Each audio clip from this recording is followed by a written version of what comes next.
My name is Meredith Oppenheim. I'm a Cornell 1995 graduate of the School of Arts and Sciences. And Cornell for me is the gift that keeps on giving. It's such a beautiful, wonderful feeling that 25 years later, I can contribute to organizations that have blossomed on the campus. And this is one of them, where my expertise is aligned with the academic work and the professionals that you attract into this very incredibly timely and critical Institute of Healthy Futures. So thank you for inviting me. Absolutely. So Meredith, would you mind explaining a little bit about Vitality Society, kind of how it started and what are some of the things that you've been doing, particularly now that with the responses and during the pandemic? You were actually before these challenges that we were having in regards to social isolation from the pandemic, you were addressing some of these considerations that we're already kind of experiencing in senior living and senior communities. Can you talk a little bit about Vitality Society and how it got started?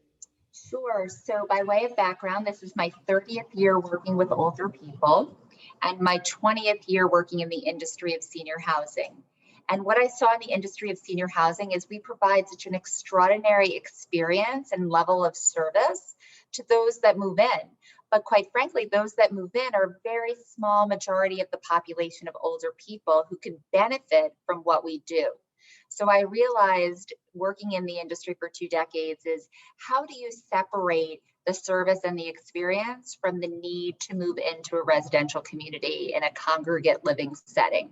And so Vitality Society was born. I had an aha moment where I said, when I was working with my dad when he was so sick, and I was like, I got to focus on keeping this older generation well. It's what they want and deserve, and it's what we as a country need to figure out how to do, and with a sense of urgency prior to COVID.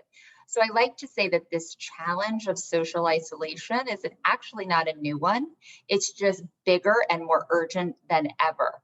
So the time is now to really work on fostering a community for older people.